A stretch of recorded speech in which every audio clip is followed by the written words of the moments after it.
João, capítulo 10, verso 41. Esse texto eu não tinha te dado. Abre aí, por favor. João 10, 41. Nós vamos começar por aqui. E muitos iam ter com ele e diziam: realmente, João não fez nenhum sinal. Porém, tudo quanto ele disse a respeito deste era verdade. Feche os seus olhos. Senhor nosso Deus e Pai, em nome de Jesus, eis aqui a tua palavra. Continua falando conosco. Usa-me como um canal de bênção nesta hora, pelo poder do nome de Jesus. Você pode dizer amém? Amém. Glória a Deus. Nós estamos diante de uma descrição, não apenas, de João, mas, aliás, o que escreve o texto, não é o mesmo João cujo texto está inserido, tá certo? É João, irmão de Tiago, falando de João Batista, primo de Jesus. É isso que esse texto está dizendo. O João citado ali no texto é o filho de Isabel e de Zacarias, certo? Aquele que vai pregar no deserto. Segundo Jesus, não houve ninguém nascido de mulher maior do que João. Ninguém. Nem Davi, nem Moisés, nem Salomão, nem Abraão, ninguém. O único maior que João, segundo Jesus, é ele. Não há nenhum outro. Mas o que João tem de tão especial? Quantos milagres João fez acontecer? Quantos sinais ele operou nessa terra? Ele curou o quê? Multiplicou o quê? O que João fez para se destacar no conceito não apenas de Jesus, mas de um dos discípulos? Descrevendo isso, João era alguém que trabalhava com a verdade. Ele não era perfeito, se atrapalhou um pouco, porque a Bíblia gosta de mostrar fraquezas de pessoas exemplares para mostrar que não há 100% de perfeição. João foi um discípulo chamado para profetizar no deserto e foi muito bem enquanto estava no deserto. O dia que resolveu, por motivo eu não sei qual, sair do deserto para profetizar no palácio para Herodes, ele perdeu a cabeça. Ele acabou morrendo porque saiu de onde estava, talvez para ir para onde gostaria de estar. Mas João foi alguém que trabalhou com a verdade de tal forma que ele se destacou, mas perdeu a cabeça porque disse uma verdade que não deveria ser dita, pelo menos naquele ambiente, pelo menos daquela forma. Hoje eu quero apresentar a vocês algumas verdades que precisam ser ditas sim, mas a pergunta é: será que não é necessário arrumar um melhor jeito para contar uma verdade, para expor muitas vezes uma deficiência, para chamar a atenção de alguém com amor, com respeito e com carinho? Porque se não podemos, ao invés de solucionar um problema, causarmos mais problemas ainda. Então eu separei algumas verdades que eu acho que vale a pena você avaliar ou avaliarmos. E junto com elas, avalie o pastor. Junto com elas, avalie a igreja. Junto com elas, avalie meus líderes, as pessoas que caminham comigo, porque meu nome está arrolado ao delas, e o delas está arrolado aos meus, ao meu. Não dá mais para separar isso. Mesmo que eu quisesse, eu não tenho como fazê-lo. Então é importante que você, como membro, entenda se esse é um ambiente que te aproxima de Deus, ou te aproxima muitas vezes das luzes, te aproxima muitas vezes da popularidade. Nós não podemos perder o foco, estamos às portas. Então vai aí, a primeira verdade, certo? Que não pode ser dita. Coloca para mim, por favor, Mateus, capítulo 28. Mateus 28, 11. Esse texto eu já te dei, certo? E indo elas, eis que alguns da guarda foram à cidade e contaram aos principais do sacerdote tudo o que sucedera. Verso: reunindo-se eles em conselho com os anciãos, deram grande soma de dinheiro aos soldados, dizendo que, recomendando-lhes que dissessem, vieram de noite os discípulos dele e o roubaram enquanto nós dormíamos. Olhe para mim, porque nós temos uma verdade aqui muito perigosa, e ela não pode ser dita, pelo menos na visão dos religiosos, dos sacerdotes. Jesus acaba de ressuscitar. Essa é a grande verdade. Se você for ver a história narrada na Bíblia, quando os soldados sentem a presença do anjo que vai remover a pedra, eles fingem estar desmaiados. A narrativa do que aconteceu é dos próprios soldados. Então eles não desmaiaram, eles não estavam inconscientes, eles viram tudo o que aconteceu, só que não havia neles poder de resistência. Então eles têm um problema agora. Eles vão dizer aos sacerdotes que aquele que havia morrido acabou de ressuscitar. Isso é verdade, sim ou não? Mas não pode ser dito, porque ela vai atrapalhar o sistema. Verdades não podem ser ditas quando, ou não devem para algumas pessoas, quando elas começam a atrapalhar o sistema. O sistema tem medo da verdade, porque a verdade pode dar aos ouvintes um poder de raciocínio que muitas vezes eles não querem que seus ouvintes tenham. O sistema muitas vezes não quer que as pessoas saibam da liberdade que elas receberam em Cristo Jesus, então é melhor que isso não seja contada, porque pode dar muito prejuízo, pode causar danos ao sistema.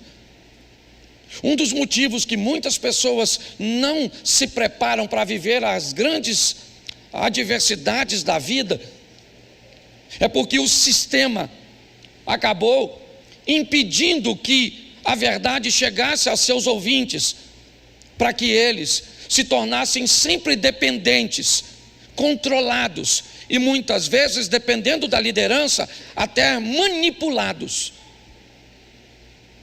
Ao longo do tempo eu descobri, e vou te mostrar isso mais à frente, que nós temos mais algumas questões cujas quais as verdades muitas vezes não podem ser ditas. O sistema pode perder muito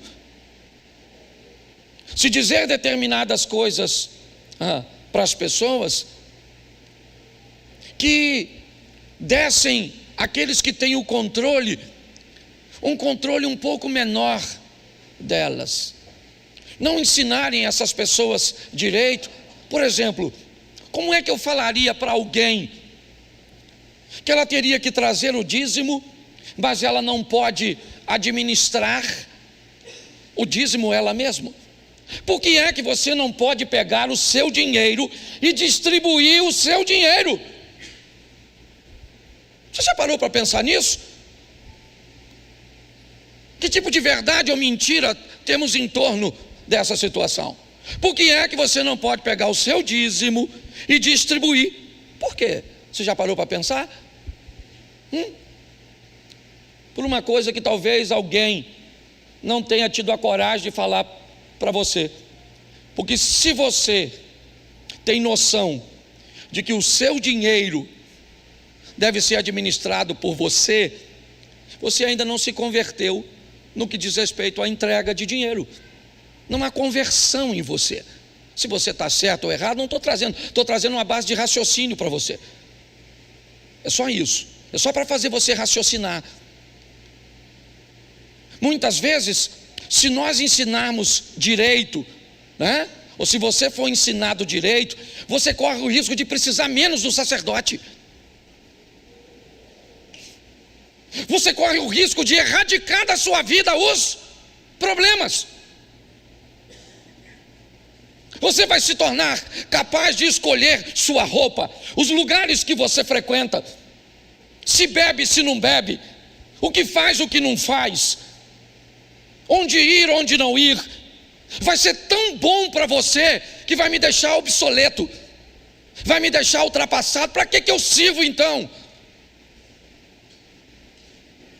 Para que eu existo como um pastor, se eu fui tão bom em discipular você, em treinar você, que agora você já não depende mais de mim, você já é capaz de cuidar da pessoa que vai entrar por aquela porta. Ela entra, você cuida dela, resolve o problema, que muitas vezes eu só vou descobrir depois. Mas será que eu não posso ficar tristinho com isso?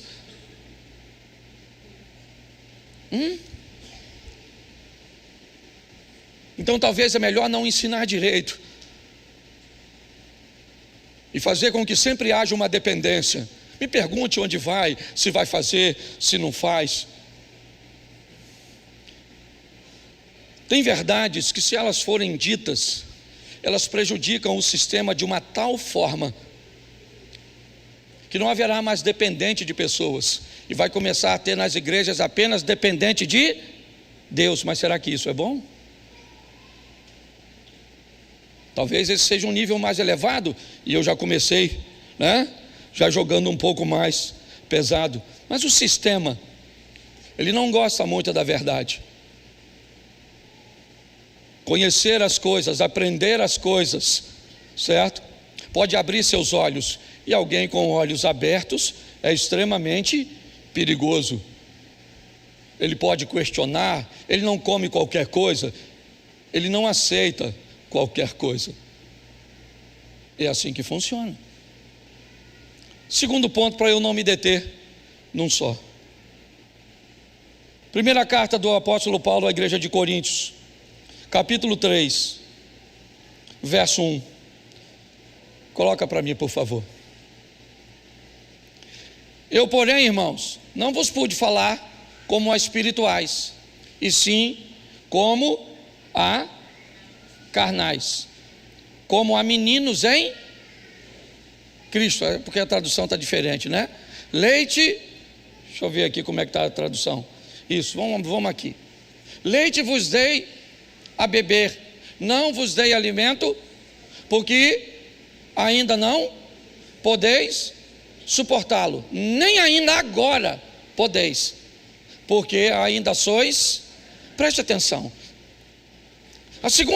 O segundo propósito, objetivo de que uma verdade às vezes não deve ser dita, é pela falta de maturidade daqueles que vão ouvi-la. Às vezes você precisa dizer a verdade a uma criança, mas como dizer uma verdade para uma criança, se ela ainda é tão criança para saber essa verdade?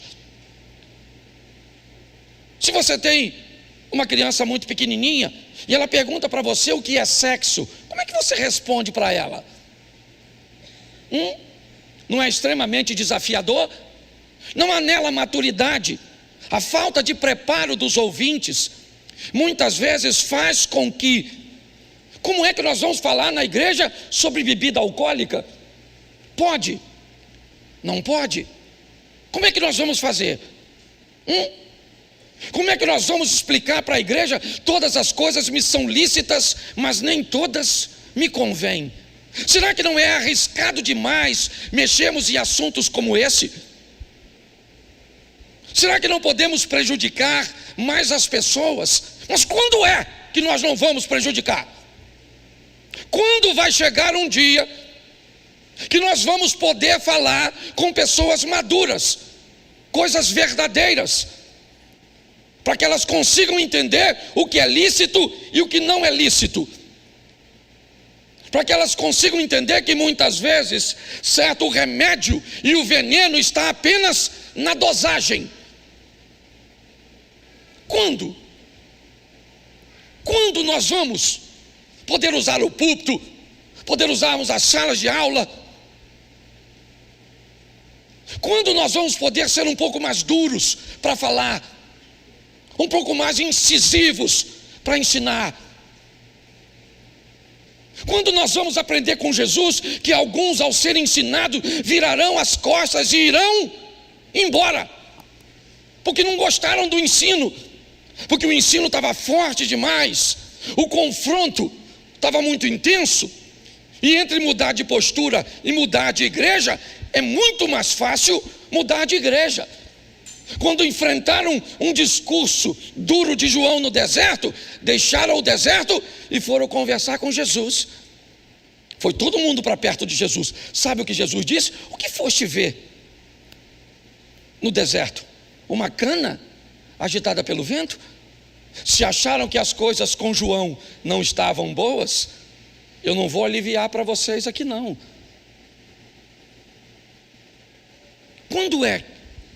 Quando? Depende da liderança, porque eu estou falando de mim mesmo. É o ano da revisão, é o meu. Eu estou aqui, certo, revisando o que eu estou fazendo. Qual é o meu papel nessa história? Qual é o meu papel? Porque eu sou pastor de uma igreja. Um dia eu vou ter que prestar conta de tudo isso. Então, quando é que nós vamos poder olhar para isso e olhar, os ouvintes estão preparados?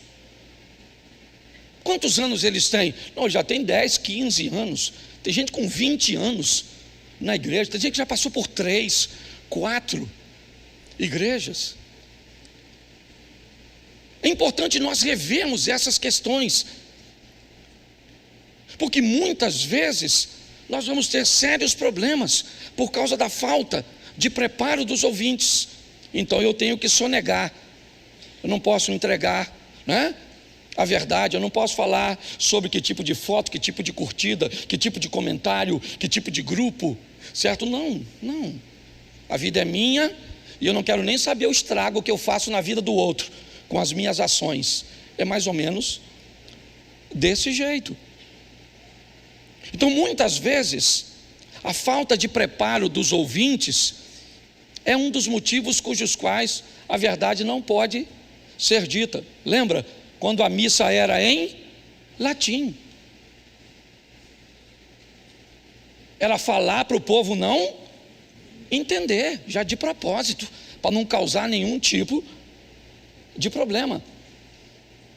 Então acho que vale a pena nós olharmos um pouquinho mais de cuidado, porque é isso que o Paulo está dizendo. Olha, eu tenho que falar com vocês desse jeito. Eu não gostaria. Aliás, não era tempo de falar com vocês nesse tom, esse tipo de conteúdo, mas é o que eu posso entregar a vocês.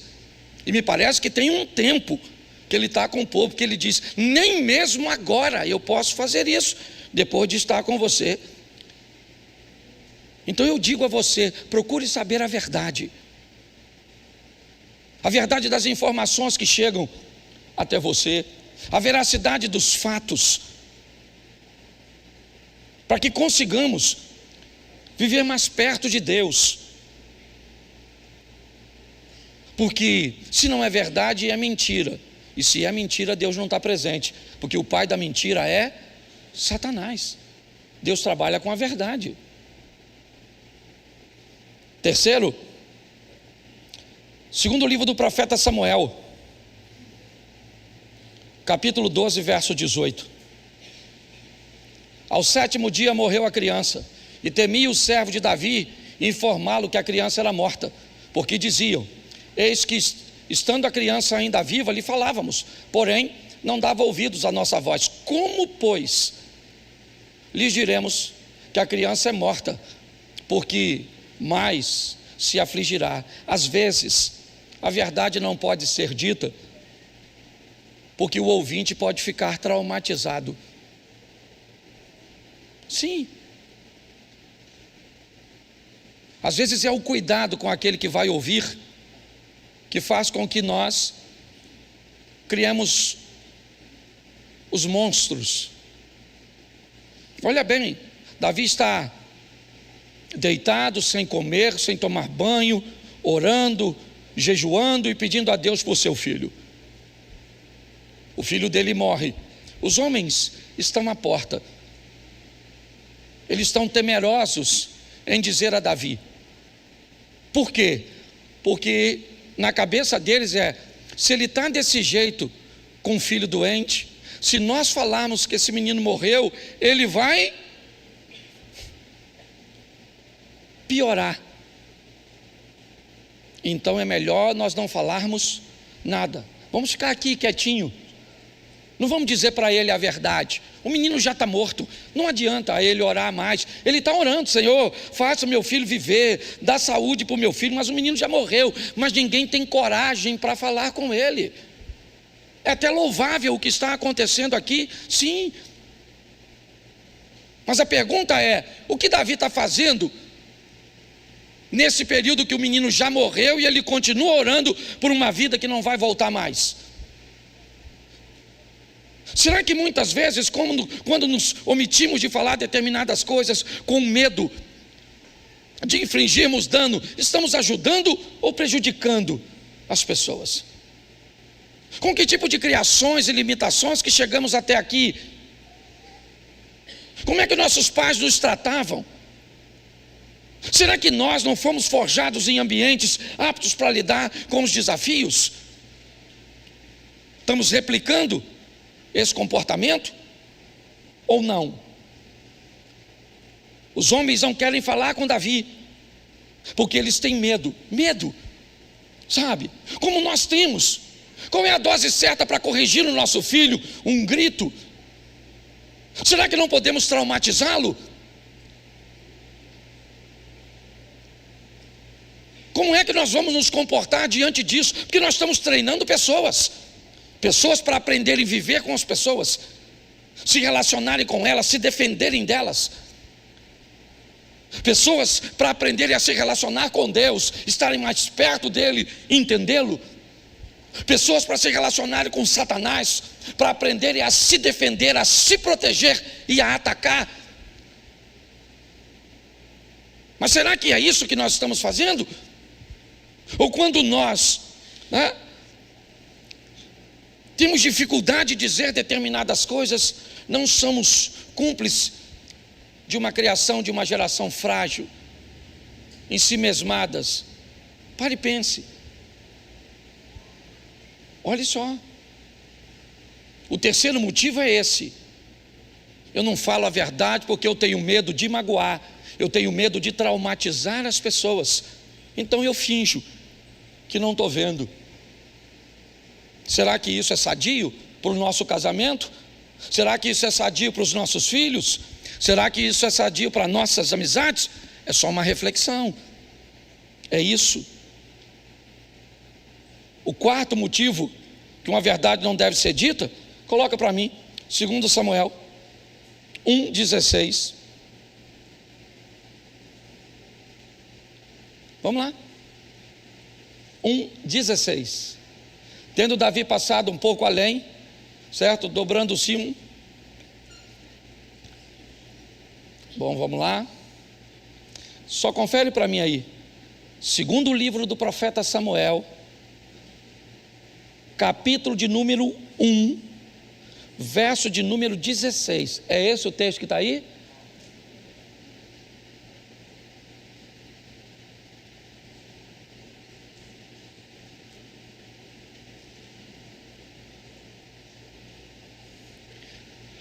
Disse-lhe Davi: o teu sangue seja sobre a tua cabeça, porque a tua própria boca testificou contra ti, dizendo: matei o ungido do Senhor. Preste atenção. O quarto motivo pelo qual muitas vezes a verdade não deve ser dita: pela falta de habilidade do mensageiro. Tem gente que é ruim até para falar a verdade. Você conhece alguém assim? Pois esse cara fez isso. Ele foi um indivíduo que viu a morte de Saul. Se você vê como ele conta, eu não vou narrar aqui não, porque não tem tempo, certo? Mas se você vê como é que ele conta uma situação difícil, era um problemão, mas ele tem dificuldade. Deixa eu te contar uma história, eu não sei, eu já contei isso aqui, não sei se você vai lembrar. O rei sonhou que os dentes dele caíam e ficava um dente só. E ele começou a escovar aquele dente, um dentinho só aqui. com todo carinho no sonho dele, e o dente caiu também. Ele ficou desesperado com aquele sonho e chamou um sábio para dizer para ele o significado do sonho. E quando ele chegou, o sábio chegou, o rei contou: eu sonhei que meus dentes caíam tudo, ficava um dente só, e eu escovava ele com todo jeitinho, e o dente caiu também. O sábio disse: isso é um sonho terrível. Mas o que significa? Cada dente seu que está caindo é um parente seu que vai morrer, e o último dente é você que morre. O dente falou: prende esse miserável. Isso é coisa de falar do rei? Dando mais notícia para o rei: prenderam o infeliz. O rei, ainda intrigado com aquilo, mandou chamar um outro sábio, e quem já foi chamar já avisou: ó, o primeiro que foi se lascou, olha o que você vai falar. E ele chegou lá. O rei falou para ele: olha, eu sonhei que meus dentes caíam tudo, ficava um dente só, eu escovava e ele caía também. O sábio falou assim: mas isso é um sonho sensacional? O rei falou: é? Ele falou: claro, majestade, vida longa ao rei. O significado desse sonho é que o senhor vai viver mais do que todos os seus familiares. O rei falou: gostei, dá presente para ele. Na saída, um cara que estava na porta disse para ele assim: ô, você falou a mesma coisa que o outro. O outro falou: os parentes morrem primeiro, e você morre por último. E você disse: vai viver mais. Então preste atenção. Olhe só, ele tem uma verdade, sim ou não? Mas tem verdade que não pode ser dita, porque se você for falar com o seu marido, vai piorar. Se você for falar com o seu filho, com a sua sogra, se você for falar, se você não tiver habilidade para falar, você vai ter sérios problemas. Porque para uma verdade ser dita, não basta ela ser verdade. Aquele que vai dizer precisa estar preparado para falar. Você quer ver? Coloca aí um cara altamente preparado para falar, segundo Samuel 12:1. Bota aí o 12:1. Pensa num cara para falar as coisas legais. Olha lá, o Senhor enviou quem? Natã. Pensa num cara legal. Olha só, o cara que levou a notícia de que Saul tinha morrido, Davi mandou ele fazer o quê? Ou fazer o quê com ele? Matar, sim ou não? Sim ou não? Davi mandou o cara que levou a notícia da morte do Saul ser morto. Sabe o que Natã vai levar para Davi agora? A notícia que ele sabe que Davi estava pegando Batseba, que tinha mandado matar Urias. Davi, o Natã sabe pensa, não é um cara bom para morrer? Sabendo tanta coisa ruim assim a respeito ele tem uma missão, qual é? Falar, mas ele não é otário. Há uma linha muito tênue entre o corajoso e o insano. Pensa ele chegando lá: majestade, falar uma coisa para o senhor não tem vergonha nessa cara do senhor, não? Um homem igual o senhor assim, pegou a mulher do outro aí e eu soube, porque Deus falou comigo. Aqui em Xerém tem uma história. Tem uma história. Certo? Eu acho que é ali para a banda da sua casa ali, Josi. Não é? De uma profeta lá que falou que o marido estava pegando, o cara foi lá e matou a dona. Ela falou a verdade? Me parece que sim. Mas como é que ela... vamos supor, você está lá no ambiente de oração. Aí Deus mostra que o marido da fulana está saindo com a da ciclana, está pegando a mulher do... Aí você fala para a mulher dele assim: manda seu marido vir aqui, porque Deus me deu uma visão que seu marido está pegando a fulana de tal. Não era para ela falar assim: ô querido, tudo bom? Fala com o seu esposo que eu tive uma visão a respeito dele.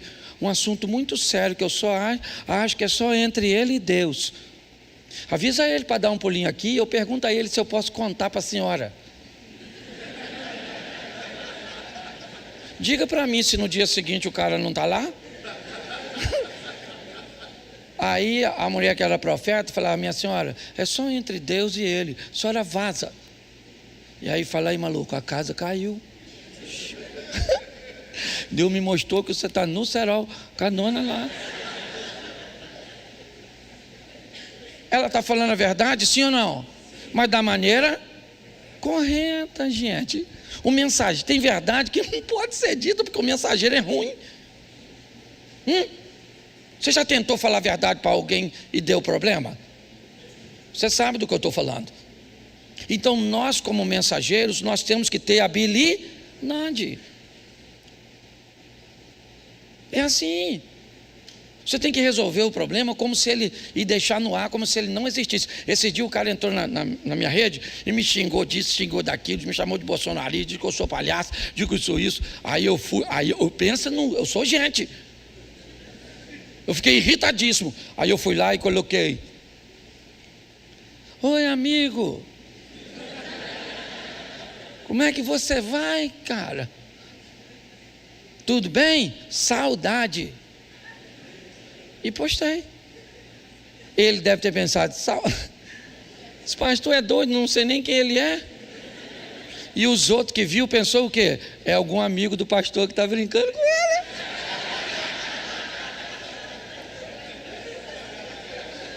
Eu constrangi o cara. Esse dia eu estava com essa aqui, ó, almoçando, veio 2 donas, deixou a metade da roupa em casa e pediu para tirar foto comigo. Veio com os peitos quase de fora, a dona parecia mimosa. Sabe o que ela disse? Posso tirar uma foto? Eu falei: lógico, pode. Ela viu, pode. Mas por favor, eu amo tirar selfie. Pode ser? Ela falou: claro. Eu fui e botei a minha cara e a dela só aqui para cima. Pô, porque se ela sai com os peitos, quem está lá é o irmão. Então você tem que aprender a resolver as coisas. Entendeu? Tem que ter sabedoria. O cara está aqui, ó. Um morreu por dar uma notícia ruim, o outro deu uma notícia pior ainda e saiu bonito na fotografia. Depois você leu o que o Natan falou. Deixou o Davi, ó. Sabe o que o Davi falou? Pequei. O Natan falou: isso eu sei, desde quando Deus me disse. Eu só queria terminar vivo depois de te dizer. Entendeu, marido? Às vezes você vai precisar dessa habilidade para falar umas verdades para sua mulher. Sair vivo. O que não é muito fácil. Então tem verdades que, para ser ditas, nós vamos precisar de habilidades. É assim que funciona. Agora, essa, para me fechar, eu acho que vale a pena. Coloca aí 1 Samuel, capítulo 16, verso 2. Olha que texto interessante. Põe o verso 1 para todo mundo entender direitinho. Disse o Senhor a Samuel: até quando terás dó de Saul, tendo eu rejeitado, para que não reine sobre Israel? Enche o teu vaso de azeite e vem, enviar-te-ei a casa de Jessé o belemita, porque dentre os seus filhos me tenho provido de um rei. Então disse Samuel ao Senhor. O que disse? Como irei eu? Pois ouvindo Saul vai-me. O que Deus disse a Samuel? Toma, pois, uma bezerra dentre as vacas em tuas, e diz: vim para sacrificar ao. Preste atenção aqui no que está acontecendo. Deus vai às montanhas de Ramá conversar com o profeta Samuel e diz a ele: enche o teu vaso de azeite, desce as montanhas de Ramá, vai até Belém e unge um filho de Jessé como rei. Saul disse: se Saul descobrir que eu estou indo fazer isso, ele vai me matar. Cabia ou não cabia uma mentira? Cabia uma mentirinha, não cabia? Mas olha o que Deus diz para Samuel: não, faz o seguinte, pega uma bezerra dentre as vacas, vai lá e sacrifica, convida ao sacrifício, e eu te farei saber o que há de fazer, e ungir-me-ás a quem eu te disser. Preste atenção, uma verdade precisa ser estabelecida, uma vontade precisa ser cumprida, a vontade de Deus de ungir um novo rei. Um problema está, né, entre Samuel e Saul, a unção de Davi. Mas preste atenção como Deus lida com essa situação, a maneira com que ele age. Eu acho muito interessante isso aqui. Samuel não mente, não, mas ele também não revela o que ele foi fazer. Isso. Tem coisas que nós não precisamos revelar, tem situações que nós não precisamos expor, não interessa às outras pessoas, são verdades, mas para que eu vou compartilhar? Eu vou gerar uma série de problemas. Eu tenho que ter esse discernimento, e eu acho que é esse discernimento, sabe, que nós estamos com dificuldade de desenvolver nas pessoas, sabe, essa linha do bom senso, até onde pode, não pode, até onde eu faço, eu não faço, eu falo, até onde isso prejudica. Será que eu sou capaz de olhar para a igreja, para entender os danos que eu posso causar, quando eu faço algo, quando eu ajo de alguma forma? Ou será que eu tenho que continuar sonegando as informações? Será que as pessoas têm que continuar sempre ouvindo uma parte do todo, porque não são capazes de absorver o todo? E aí, nós sempre vamos estar envolto numa série de confusões. É porque um disse, porque o outro disse, é porque um fez, porque o outro fez, é porque um postou uma foto, e a foto estava desse jeito, e frequentou esse lugar, e comprou, e não pagou, e fez isso, e o líder, ele sempre está muito confuso, ele sempre está muito atarefado, sabe? Porque a gente não pode ensinar. Essa foi a minha pergunta. Olha, essa semana eu preguei todos os dias.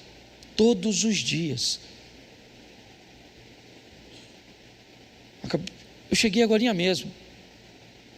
Eu passei para bastante lugares, passei mal em Fortaleza, quase não consegui pregar. Amanhã volto para pregar em Pernambuco. E eu estou no ano da minha revisão, conversando com minha esposa, perguntando, nós dois, será que tudo isso vale a pena? Né? Será que vale? Eu estou aqui dividindo o púlpito com você hoje, porque eu não estou querendo mais ovelha, que seja o tempo inteiro ovelha. Nós estamos precisando de ovelha que vire pastor. Não faz sentido pessoas com tanto tempo precisar de tanta manutenção, de tanto cuidado, quando já deveria estar virando pastor.